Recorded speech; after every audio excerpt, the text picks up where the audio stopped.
നീ പറഞ്ഞാടാ ശരി, നിന്റെ ഓഫീസിലൊന്നും എനിക്ക് ജോലി കിട്ടൂല. ഞാൻ ചോദിക്കാൻ പാടുള്ളത്, അല്ലെങ്കിൽ എന്നേക്ക് ആരോ ഓഫീസിൽ കയറ്റാൻ കള്ളും വീട്ടിൽ മാറി. നിനക്കറിയോ, രാവിലെ ഒരു 10 മണിയാകുമ്പോൾ ഞാൻ നമ്മുടെ ബസ് സ്റ്റോപ്പിൽ പോകും. അവിടെ നമ്മുടെ നാട്ടുകാരുടെ നിന്ന് പണിക്ക് പോകാനാന്ന് പറഞ്ഞ് 10 രൂപയൊക്കെ വാങ്ങിക്കും. ഒരു 19 രൂപയ്ക്ക് കഴിയുമ്പോൾ നേരെ മാറിപ്പോവും. 2 വെഗ് അടിക്കും. എന്നിട്ട് അവിടെയുള്ള ഏതെങ്കിലും ഒരുത്തന്റെ തോളത്ത് തൂങ്ങും. പിന്നെ അവനെ സോപ്പിട്ട് അവനെ കൊണ്ട് ഒരു 5-8 വെഗ് വാങ്ങിപ്പിക്കും. അവസാനം അവൻ തന്നെ എന്നെ തിരിച്ചടിക്കും. എന്നിട്ട് എന്നെ പുറത്താക്കും. ബോധം വരുമ്പോ ഏതെങ്കിലും കാണല റോട്ടിലാ കാണും. ആ, നീ എന്നെ കാണാനായിട്ട് വീട് അന്വേഷിച്ച് പിടിച്ച് വന്നല്ല, ഈ വാടക വീട് അന്വേഷിച്ച് നീ വന്നില്ല. സന്തോഷമാടാ, സന്തോഷമായി.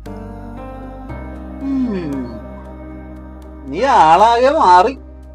ഇപ്പൊ അമേരിക്കയില് ജോലി, പെണ്ണ്, പെടക്കോഴി. ഈ വർഷം മാറുന്നോടെ ഞാനും മാറിയടാ. അപ്പൻ്റെ ഒപ്പം കൂപ്പി തടി പിടിക്കാൻ പോലെന്ന് ആലോചിക്കുന്ന.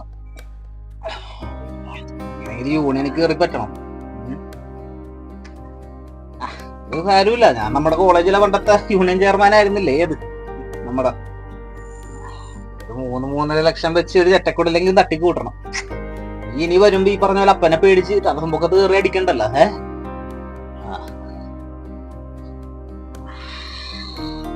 നീ വേണമെങ്കിൽ എന്നെ ഒന്ന് സൂക്ഷിച്ചു നോക്കിക്കോ.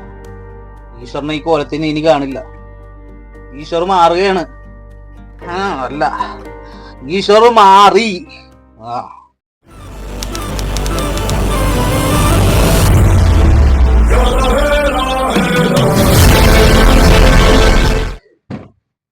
പണ്ട് പണ്ട് പണ്ടേ ഞാൻ ഇങ്ങനെ തന്നെ, ഇനി